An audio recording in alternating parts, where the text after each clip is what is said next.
Hi, and welcome to this week's podcast. We have two of our line workers with us today, and I'm going to ask them to introduce themselves. My name's Alan Sally. I'm a journeyman lineman here at Smecco. I'm Joshua Rithmeyer. I'm a chief lineman here at Smecco. And before I forget, we have Tom Dennison, with my co-host, with me again. It's always a pleasure. Thank you for being here. It's a real pleasure to be joined by two of our most important people at Smecco. Sonia and I always joke that we work here at Smecco, but the real important work is the work that you all do and your crews do. So I just want to start off. Josh, tell me a little bit about yourself, how long you've been here at Smecco, where did you grow up, and kind of what was the main driver in you to try to get into line work? So I grew up in St. Mary's County, lived here all my life pretty much. I've been with Smecco for 18 years now. Started actually with a contractor. I've been doing line work for a little over 20 years. Started with a contractor and then got hired over to Smecco. It was a great way to get your feet wet and get into learning about electricity. What was the contractor? It was Pike. Pike, okay. Yep. Great. And when you were growing up, did you talk about when you grew up, like, did you grow up on a farm? What was the kind of your sort of preparation into getting into Smecco or the contracting world, then into Smecco? So I grew up, I didn't grow up on a farm, but my uncle had a farm and we went and worked a lot, cutting tobacco, hanging tobacco. I got into doing excavating, actually, originally right out of high school. And then went from that, I kind of led into driving trucks and doing excavating. Tried my hand at line work. I was like, that looks pretty interesting. I like to try that. Yeah. And so I got hired on with a contractor. I enjoyed that a lot. Did a lot of traveling. Mm-hmm. Got to see a lot of the country. I worked in every state on the eastern seaboard from New York south. Did not like to travel as much as I got older. Yeah, no, I understand. But then I got hired into Smecco. We just got back from helping Rappahannock on an outage situation. I guess it was a storm. Do you enjoy doing 4 that? or 5 weeks? I do. It's really neat. You meet a lot of new people, a lot of interesting people, as far as not just the customers, but working with other co-ops. You can learn a lot of things from other people, and I enjoy that. They probably learn from you guys too. And they do. Actually, we got to work with one of their designers. They're not called engineers, they're designers there. And it was really interesting learning how their system worked and what they work with. They have tap lines, what we call tap lines or single phase lines. They run for miles, and I mean miles. They dropped us off at the one line and were like, well, this feeds Shenandoah run. We'll see you when we pick you up. Yeah, and I think what's important to note is the cooperation that occurs between electric cooperatives, right, and in the time of need, especially when outages occur. Storms affect co-ops differently, just based on the intensity and the wind speed and flooding and those types of things. And I think it's one of the hallmarks of Smecco that we are always willing to go out and help. And we certainly appreciate when those other co-op crews come to help us as well. So just shifting over to you, kind of tell us a little bit about where you grew up and why you were attracted to line work. Yeah. So it's pretty much similar to Josh's background. I grew up right here in Charles County, Hughesville. Same situation. I grew up on a family farm, so grew up always, around tractors and heavy equipment and whatnot. And, as I got older, I always saw the Smecco truck, as a kid, being right here in the area. Sure. And, I've always wanted to work with my hands. I really enjoy working with my hands, and I knew that's what I wanted to do as far as, a living. And line work just, it made sense, it attracted me. And like I said, got in. Luckily, I was able to, get hired and get into the apprenticeship program, and I've And how Really? long ago was that? I got hired in 2019. And you were became a journeyman what, about a year and a half ago, 2 years ago. 2020, 2 years ago, Yeah. 2023. I remember. Your congratulations. Do you Yes. still have your bobblehead? Still have it. Still have it. Still have it sitting on the stand. So. So let's talk a little bit about what you've done here. Like, is there like one job that you remember in particular that was exceptionally difficult or rewarding in some way? Either of you or both of you, if you can think of that. Off the top of my head, I can't think of a job was super difficult, but I will say probably the more difficult jobs are maybe, the ones you get at nighttime, like a broken pole or something like that, because, most of our jobs on a day-to-day basis, it's mostly in a controlled environment, so you can sit there, look at the work, come up with a game plan, but, you get that broken pole at night, you've got to really kind of think on the fly, come up with, ideas off the top of your head, control your hazards. So in that aspect, that's a little bit more challenging than our day-to-day work. As far as rewarding, I think just about everything we do is rewarding. Because I've always said, you've got, 100 different, plumbing companies, you got 100 different electricians, 100 different welders. So, if you ever need anything, you can go down the list and call whoever, but we only provide one service to our community, and that's one company, and it's us. And, that's what makes our trade unique. Yes. So I think that's very rewarding in itself. How about you, Josh? I would say one job. I do know one storm that we had here that is definitely forever in my mind, which would be the derecho. The derecho there was a lot involved in that storm, and a lot of hours worked, a lot of long days, hot. I was going to say, right in the middle of the summer. Right. It was hot and it was miserable. And I know the guys, no matter what, they pulled through for the community, to get the power back on for everybody as fast as they possibly can.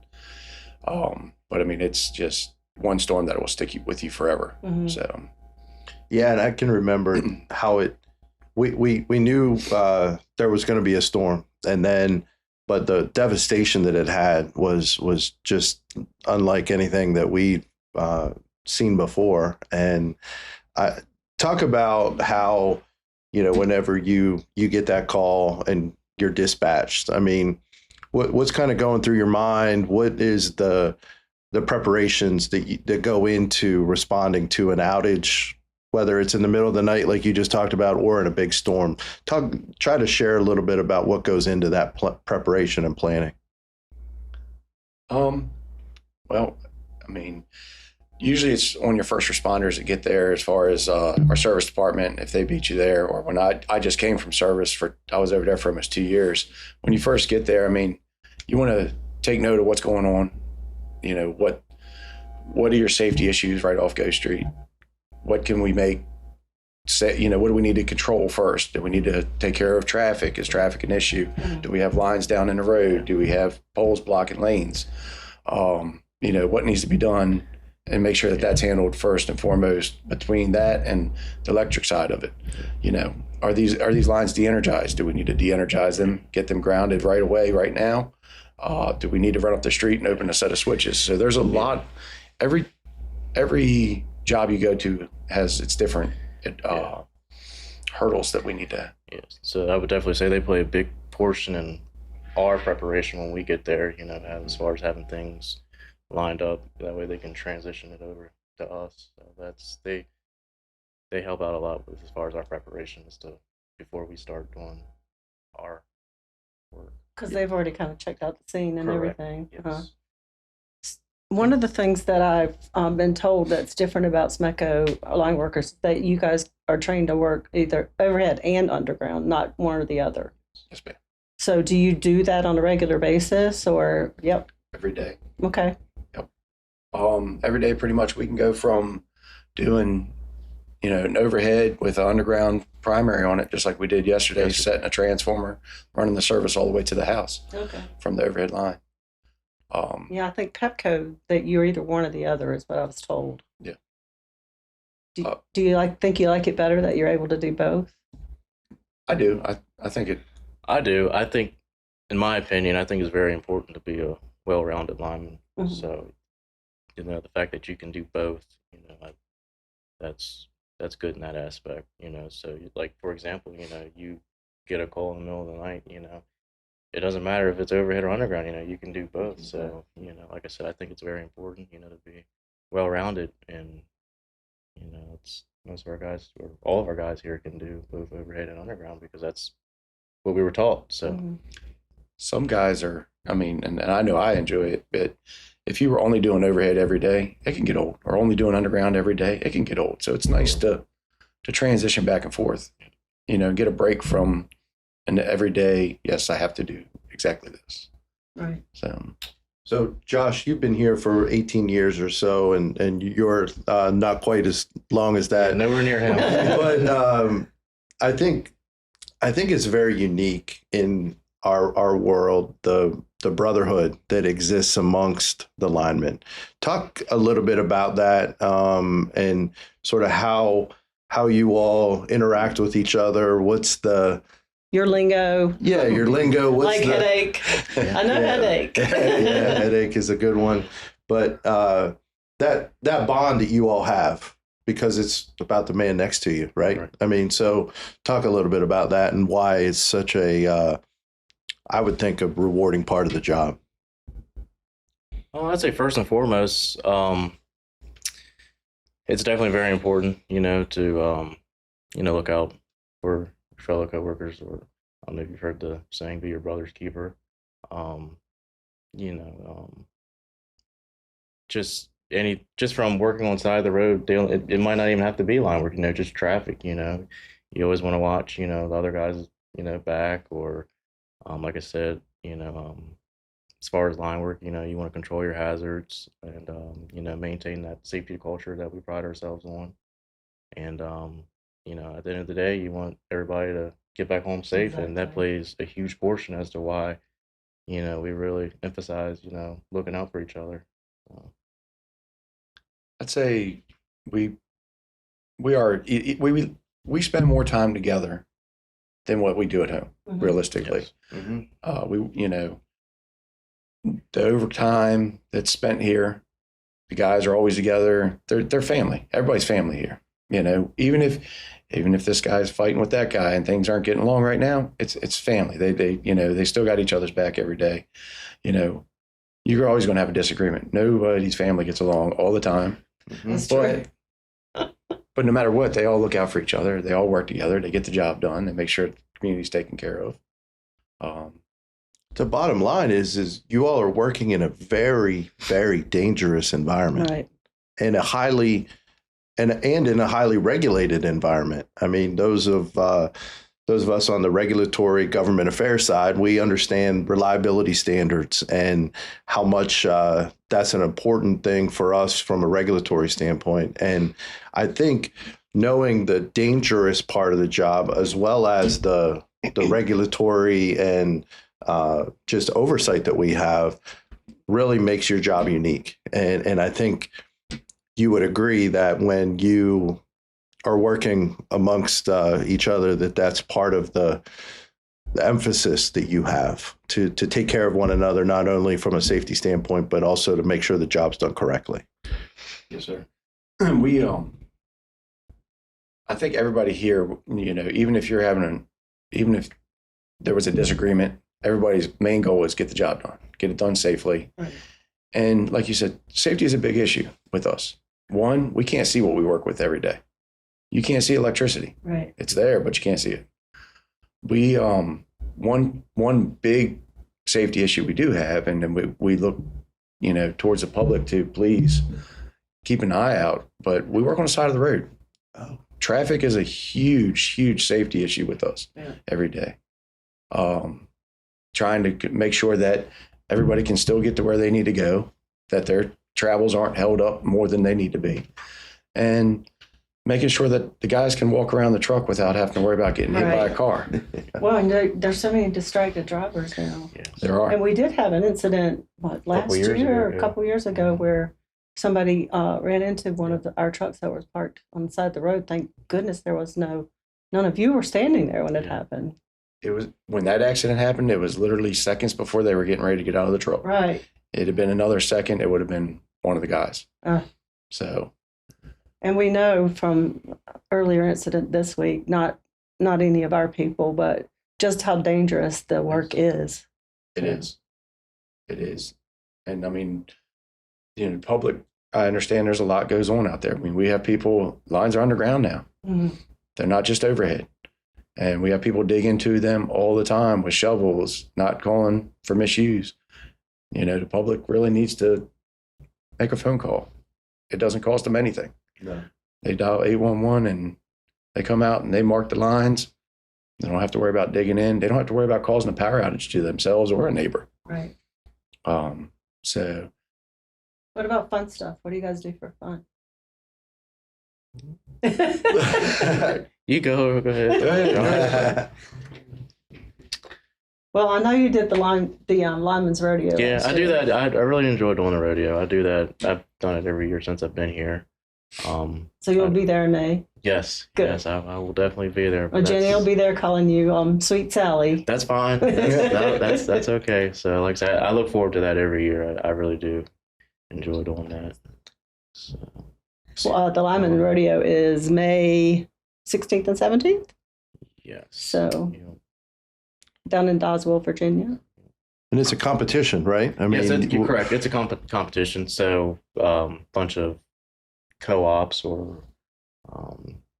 whether it's an investor owned or whatever the company may be, we just all come together, and it's usually typically 5 events, and we all just have a good time, compete against each other, and just have a good time down there. Yeah, and it's a big deal because you're judged by climbing poles, the Hurt Man Rescue, which is going up onto a pole, taking someone who's a dummy off the pole, and you're timed on that. Plus all of you're in teams, right? Yes. And so there is a competitive element to these rodeos. And I think one of the things that we pride ourselves on at Specco is that we have a trophy case over in the E&O building where some of our past rodeo teams have placed very highly in those. So there's a certain pride element and a competitiveness to those rodeos that are it's a really big deal. We did win one of the events last year. We did. Yes. We did good last year. Yeah. Great, very good. And like I said, it's it's very rewarding itself too, because you have opportunity to show off your skills. That you work on a day-to-day basis here, and being able to work in teams. You can really come together and utilize your skills, and hopefully place very high. And like I said, it's more of a pride aspect type of thing. So, have you participated? Yes, ma'am. Yep. Actually, me, Scott Gagliardi, and Bobby Hamilton were a team years ago. We went to Kansas City. Oh, cool. So we actually took first overall locally. Nice. And then went to Kansas City. Are you going back this year? No, my rodeo days are done. Yeah, that's a young man's game. Yeah, the old body won't help let that happen anymore. But no, the leading back to what we were talking about earlier with the brotherhood between, it's not just at Smecco, it's all power companies, co-ops. Right. It's everywhere. The rodeos are a form of showing that. I mean, you're there competing, but at the same time, you're there, to be brothers just like you that work the line. So it's really a neat thing to see and do if anybody has time to do it. Yeah, I really enjoy going and watching. Last year was kind of a mess. I only brought one pair of shoes, and it was flip-flops, and it rained the whole day. Well, then again, that's what you work in. That we work in, we rain work out in the rain, so it's real life simulation. And I had people say, "You were there in the rain," and I said, "Well, they were there in the rain, so I was there supporting them." So yeah, and then it's fun afterwards too. Yeah. So let's close on one subject. How about nicknames? Why do you all have nicknames? I don't know. It just started, I guess, and it continues on. I mean, once you get a name, it sticks with you. Yes. You don't get rid of it. It goes the rest of your career. Yeah, I mean, there's some of the guys I only know by their nicknames. And you're exactly right. I've had people in the public walk up to me and say, "Hey, do you know so and so?" And I'm like, "Nope, they work at Smecco.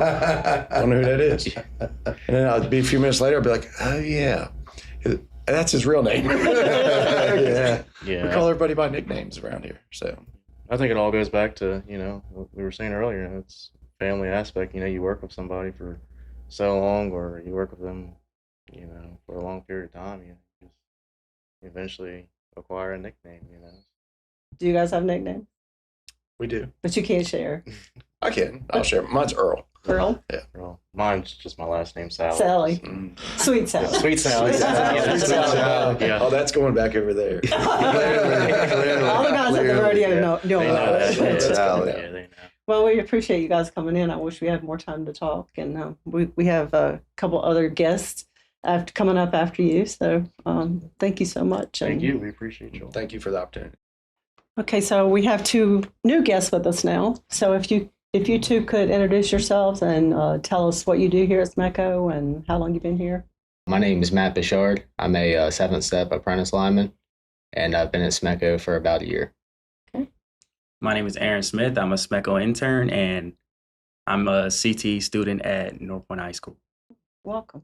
We just started the internship program with the high schools just a couple of years ago. So it's been pretty successful. And we've gotten a couple of good groundmen out of it so far. So hopefully you enjoy it. Yes, and ma'am. Hang around.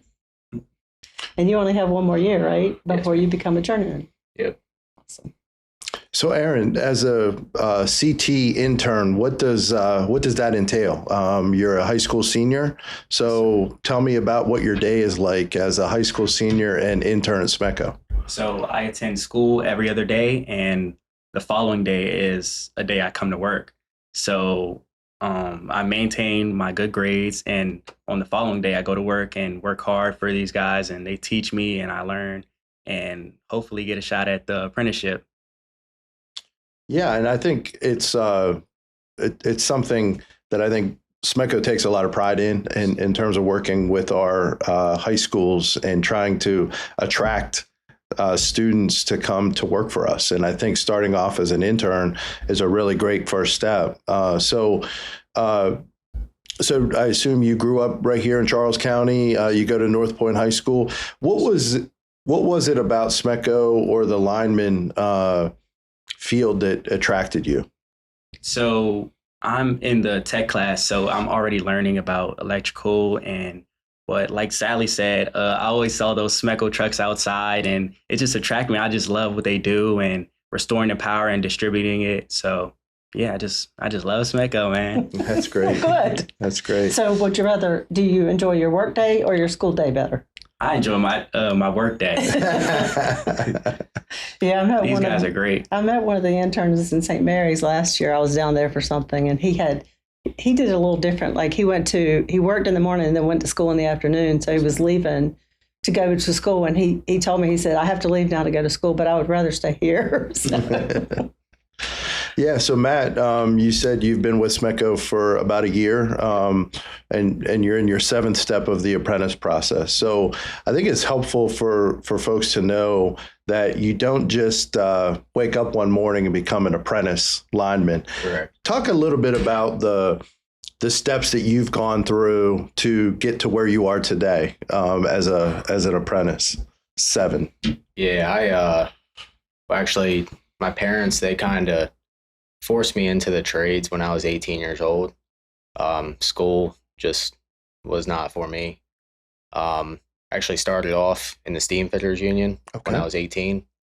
I did an apprenticeship through there, became a journeyman for a few years, and it was time for a change. So I packed up one day and moved to Texas, Houston to be exact.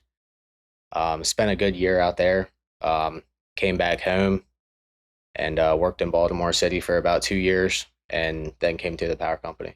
Were you a lineman in Houston? Yes, sir. Okay. And who did you work for there? I was out of IBW, Local 66. Okay. It was great. Did a bunch of traveling and whatnot. It's a great life. And So if you're step 7 now, then you didn't come in as a 1. Correct. Yeah. I came in as an advanced hire. Yep. and so what was it? I know you said your parents kind of pushed you that way, but what was it about the trades that attracted you? And kind of, if you had a message for folks, maybe some students or other parents out there who maybe want to try to get their son or daughter into the trades, what would you kind of recommend them? What advice would you give? It's not a bad idea. I think just school isn't for everybody, and later on in your high school career, if you like to be outside and breathe some fresh air, it's probably the best way to go. If you like to work with your hands and build things, and I mean any which way you want to go. Sure. Yeah. And I'm sure you probably had similar thoughts, Aaron, right? I mean, so at what point in I assume whenever you were in high school is when you decided to get into the CT program, and that's what's the CT stand for? Career technical elective. Career technical. Yeah, elective. That's fine. I think That's what fine. it stands for. So yeah, was it early on in your high school career that you decided to kind of follow this path? Sir. So starting with 8th grade, I applied into the CT program and I got into the electrical program. So for 4 years now, I've been studying electrical work and just been putting in the time in the shop. And now I got the opportunity to come to SMECO and put my skills to use and learn from these guys. It's some great guys here. They told me everything they know. Well, not everything, I haven't learned everything, quite everything, but they're trying to keep me up to speed and they're just taking care of me here. That's great. Okay. So how about we talked to the other guys about being called out and storm work and that sort of thing. Have you seen much of that in the year that you've been here? Yeah. Yep. A whole lot of it. Yeah. A lot of overtime. Yeah, talk about I guess it would be helpful for, I think, folks to understand that you all are on a call out sheet, right? And depending on when your first call, second call, third call, what's that process like for someone in your position? It all depends. I mean, sometimes the phone isn't ringing. Other times it doesn't stop ringing. I preferably like it when it doesn't stop ringing. And how long do you spend on first call? You're only on first call for about a week. A week. Yep. Yeah. So first call obviously is, and when during your week, when there's something that happens, whether that's someone running into a pole or a tree falling on a line, you all are the first call that gets dispatched. Correct. Okay, great. And what is it that you all as a high school student, I think is fascinating. I would imagine that the more senior linemen, I assume they take you kind of under their wing a little bit, and it's always nice to learn from somebody like that. And so, has that been a rewarding process so far for you? Yes, sir. It has been rewarding. Coming in here, they kind of, like you said, they took me under their wing and they didn't, count me out. They always stood by me and they always tried to teach me whatever they knew. So I love the guys for that, man. No, it's a big deal, right? I mean, they want to teach you the right way so that if you do progress and get into the apprentice program, that you're going to be a step above, correct? Right? Yes, sir. And they're always talking about safety. Yes, sir. They're big on safety Yes. and keeping me safe. And they tell me not to walk under the auger and, always keep all my PPE on at all times. And Good. Yeah. Good. That's the first and most important thing here. Safety first. Yes. Yeah, Matt. So kind of where do you see yourself in the next 5 to 10 years from an apprentice standpoint? What's kind of your next steps on your journey? First and foremost is finish the apprenticeship, and then just keep learning. I think there's not a day that goes by that you don't learn something. Every day is different. Yeah. It doesn't matter what it is. But yeah, right now, I just bought a house down here, so Excellent. it's Excellent. got my hands full with that. Sure. It's all torn apart. Yeah. But yeah, we've been very blessed since we've gotten here about a year ago. Good. That's great news. Did you Great say news. this was home for you? No. No. I actually grew up in a small town, Abbottstown, Pennsylvania, just across the state line. Okay. Very good. Very good. Great. What made you pick Snecco? It was nearby. I really didn't kind of want to go to like a big investor power company. Mhm. The co-ops are smaller, and the biggest thing here too that enticed me to apply here is learning the overhead and the underground. Mhm. There isn't a whole lot of power companies out there where you get to do both. Yeah, I I'm glad kinda we do it that way. Yeah, yep. I wanted the best of both worlds, and this was the perfect place to do it. Yeah, it's interesting. The Smecco has that rural aspect to it, but we also have very urban style developments and things where your houses are very close together, and you all are working amongst that different condition.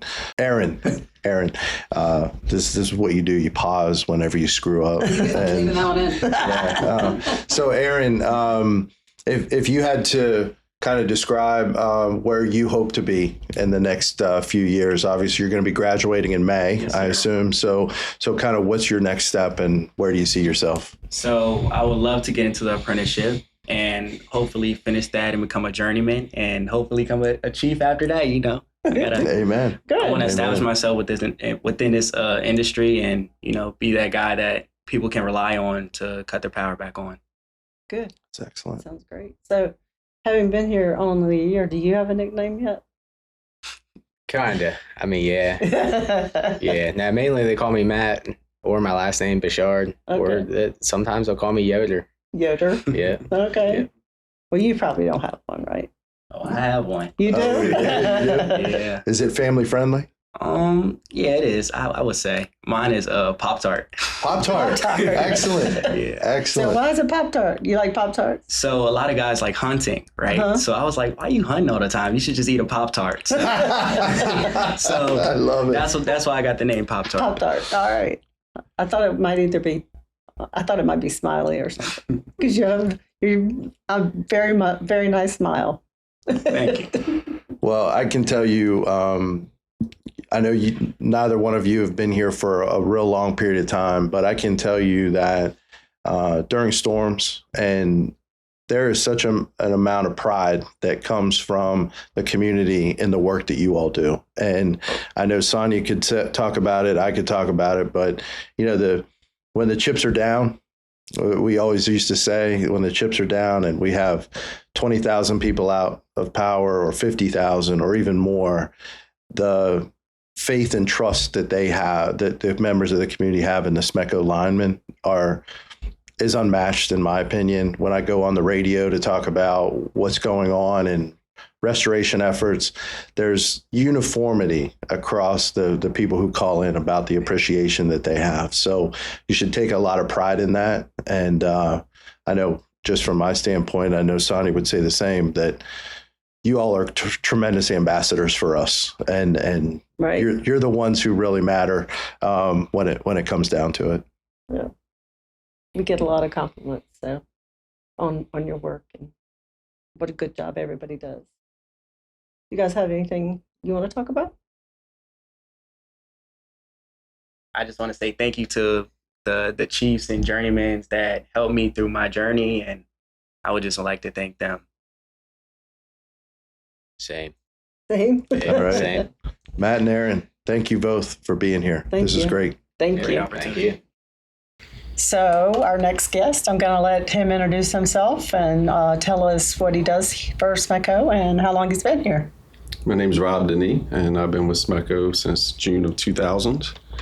I'm originally from upstate New York and moved here because my father is military, and we live in a highly military area, and we service quite a bit of this area through the military. I got intrigued with Smecco, being a carpenter, and the guys showing up on the job site and putting the lines in, and they were in and out, did their job, and rolled on. I said, man, one day maybe I can see myself doing that. So, Rob, what do you do right now for SMECA? What's your title? I'm a serviceman. And what does that mean? We're the lines of defense, more or less. So we're first called. Get up in the middle of the night and the phone rings and come in, and every situation is different. We deal with the customers, get the power back on, make it safe. Sometimes we can't get it on, and we call the bullpen. Yeah. That's the chiefs and their crews. But how did you start out here? I started as a custodian in 2000.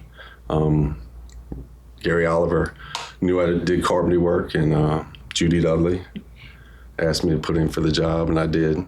They were building the new building. Oh, yeah. Where the doctor's office is. Okay. And I got the opportunity to get the job. I spent more time over there doing construction work on the building, helping add-ons and stuff like that. And then I saw that the meter reader position had opened. We don't have them anymore because technology.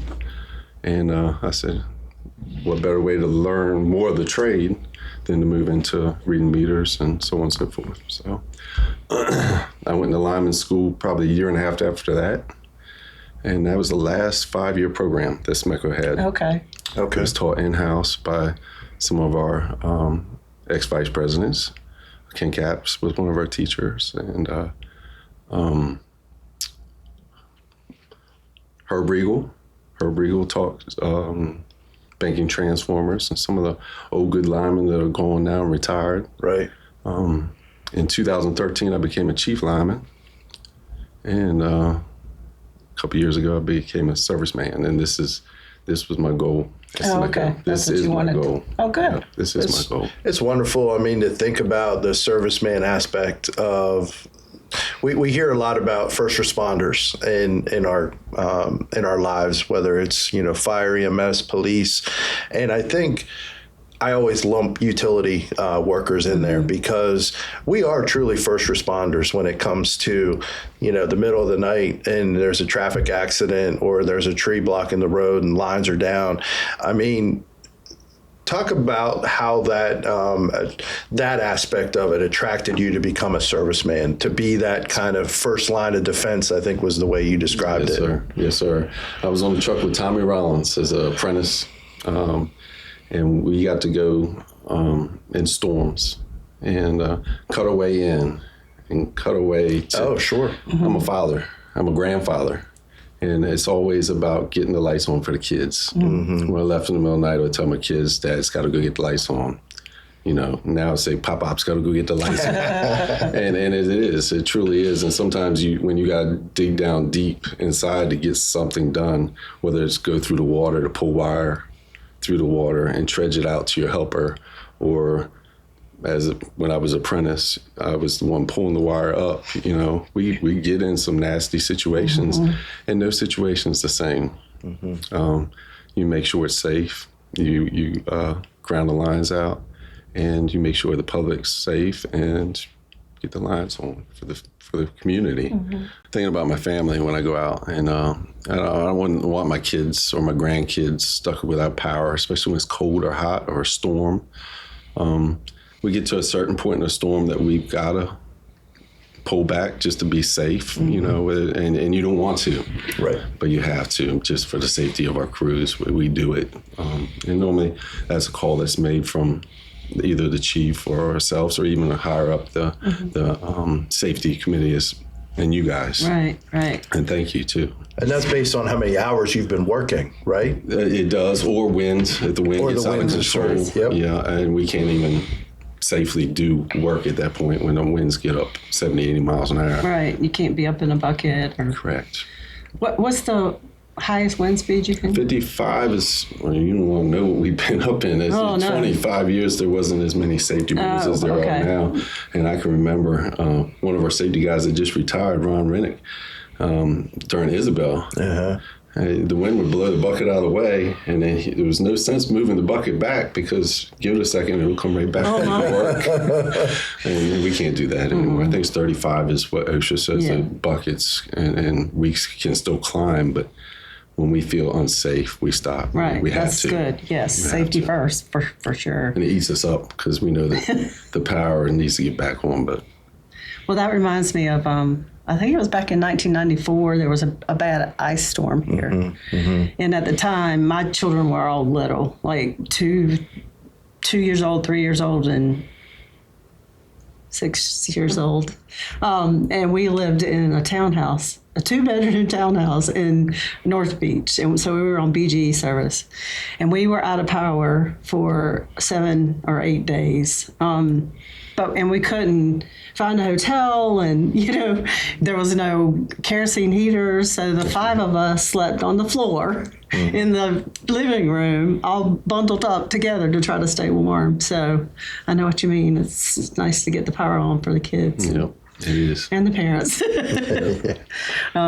So I'll ask you the same question. Is there one particular job that stands out in your mind that was either difficult or just kind of meant something more than some of the others to you when you were done? Or I knew that I'd finally really wanted to be a lineman when the tornado hit.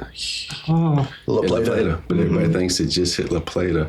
It came through Hughesville, it tracked through 231, and cut across through St. Leonard. right. And I was an apprentice. I couldn't do anything. We weren't allowed to ground out lines. We weren't allowed to get in the buckets. We were apprentice 1s or 2s. It was early stages. We could climb the poles and do stuff like that, but I spent most of my time with a stop slow paddle. And I knew at that time that I wanted to be up there doing that. And I knew then, after the hours we put in as an early apprentice, that was the first big storm that hit us. And I knew then that was the time that when we got everybody back on and redid what we could do, we felt good about what we had done. And I'm talking about guys like Jimmy Higgs and Ronnie Connor, and those guys worked their butt off in that storm. So Yeah, 2002 was the tornado in La Plata. And I can remember as a newspaper man back then, I was covering the storm and the aftermath. And I'll never forget, I wasn't working for Smeco at the time, obviously, but as a reporter, they brought us all into the county government office building there, and the commissioners were meeting, and Billy Lawman was there, and nothing could happen until Smeco said, go ahead, and everyone was marveled just at the time spent and the amount of resources that we put in there in the town of La Plata, simply because that's where all the news was happening, and that was one of our greatest hours, I think. And the amount of community pride that went into that, I think, was a big deal. So I can tell just by listening to you that, during a storm or being that first responder, the pride that you take in your work. How would you try to describe that to somebody who may be thinking about getting into lineman work? as a carpenter before I came to Smeco, you were waiting for permits in between jobs. And being a father, it was a struggle sometimes. You made good money, and you were at a standstill waiting to get another job started. Smeco never runs out of work. The work is continuous. And when you think you're done, it starts all over again. Thank you, Sonia, for getting us the right equipment. I started here when we didn't have track machines. We didn't have mini excavators that make it very easy on the terrain that we live around. I spent my summers in upstate New York, and to watch the difference between an investor-owned, you talk about Niagara Mohawk, and here, I see there's a big focus on safety in the community, not just making money. You Not put the just- money back yeah. in the system, and we've got some nice equipment to make it easier on us and safer for us. And Well, that's huge. I think that's one good thing about being with the co-op too, is like, we don't have a profit motive like the investor-owned utilities do, where they're out there and, they're thinking about the dollar. I'm not saying that they don't think about safety too, but it's just kind of a different culture, I think. It is. Because I worked for an investor-owned utility when I first started. I worked at a nuclear power plant down South Carolina for about 7 years, and it's just a whole different kind of environment and atmosphere. I think the message that you have as a serviceman to the general public, if their lights are flickering or whatever, if there was, whether it's a lightning strike, a tree on a line, a car accident, or a bad underground, you're the guy. Yes. You're going to come out there and diagnose what's going on, and you're going to try to get it on as quickly and safely as possible. And if you need additional support, then that's what you do. You call that in. And whether that's at 4 a.m, like this morning, Correct. when you were working, what would you have to respond to this morning? We had from the transformer where the 7200 staggers down to 120, 240, goes to their house. We had a broken wire and burned up. So early in the morning, we're showing up to this house, and they don't know we're coming. They're sleeping. Oh, because they don't know the power's out. Yeah, they're sleeping. So I turn on the lights and flash the lights and put the cones out and make a little noise and knock on the door and let them know what we're there for.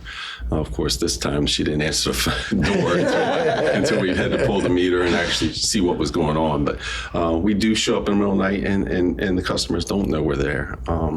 And I can see how it can be frightening for the customer. It's duly frightening for us as well sometimes, but that's part of the job, and it's fun talking to them afterwards, So, What's the most fun part of what you do? Oh, dealing with these guys, it is. They're family, and we still have some guys that are been here longer than I do. I have been here, and they're like big brothers to me. Sure. And I try to return that and try to teach the young guys what I've learned. It's a big deal. Yeah, and each guy has their own way of doing things that makes it easier on them, and then I can show them what's easy on me, and then they can take a piece from everybody else. So the teachings and the experience, there's a lot of knowledge here. There's a lot of knowledge here.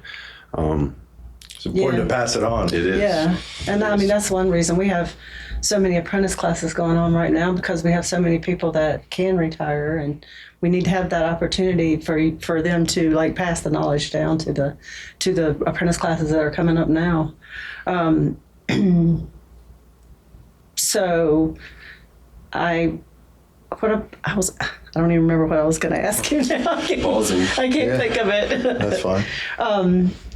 But talk about your grandkids. My grandkids, I have 3 grandchildren. Grayson's my oldest. She's 10 years old. And I got Mason. He's 9. And then I've got a newborn. Oh, do you? Yeah, he's 6 weeks old. Bennington. Yep, 6 weeks old. So it's nice. It's beautiful. Family's beautiful, man. And this is my second family. Yeah. So, yeah, family's beautiful. Yeah, I don't think you take much pride in your family at all. I can't see it on your face. Man, I love my grandkids. I love my kids. I love my wife. Dude, I love it all. So you were talking about these guys and how y'all get along really well. One of the things that I remember you asked me off camera about what it was like when I first started. Yeah. So can I ask you that question? You did it. Yeah. No, can I ask you again of for course. everybody? Sonia, after just becoming CEO, how did it feel to get hit with a pandemic? Not only the first lady president Smecco, but to get hit with something that no other president Smecco was hit with. Yeah, well, it wasn't easy for sure, but I had all these big plans. Like in the first 6 months I'm here, I wanted to get out in the field. I mean, I've done some of that, but I wanted to go out and see all the employees, introduce myself to ones I didn't know. And I had a lot of big plans to visit the county commissioners and all that. None of that happened, right? So this was March of 2020. Yes. And I think we had to get 250 some people set up to work remotely. So we had never done that before. So it took about 12 days to make that happen. And then for you guys, we had to rent vehicles, so you didn't have to have 2 people riding together. And I kept the TV on the news constantly. And after about a week, I said, I can't do this anymore. This is making me crazy, because it was like first it was like they were, oh, we'll be over in 2 weeks. And then it just drug on and on and on to the point where we ended up having to close the Leonardtown office for 2 weeks. I was part of that. Because we had an outbreak, and I was told if I didn't make that decision, then the health department would make it for me. So, we had to close that office, and I just remember how well you all still performed during that time, because you can't work remotely. Phone still It doesn't rings. work that way. Power still goes out. Right. And I just remember, getting phone calls and emails and letters from spouses saying, what are you doing to make sure my husband's safe? He's out there still. And it was a lot, it was, I worried about it. I worried about all the guys. You guys know how I am as far as the employees are concerned. Employees come first. The way I manage, right? You guys are the most important asset we have. We have a lot of assets in the ground and all that, but the employees are the most important. And I didn't like the relationship between the bargaining unit and management when I took over. So that was one thing I wanted to fix. And Thank you. I did. You did. You kept the promise. Took me a while, but I got it done. And I think we all get along really well now. And one of the things that I did was, I don't know if you guys use them. I hope you do. But we had the cornhole boards made, and we keep those guys. So we had them for you guys for down in Southern Region 2, and I hope you get some enjoyment out of them. I don't. I'm on the road all the time as a serviceman, but the guys do enjoy it. They enjoy the time that they can relax when they get the time they can relax.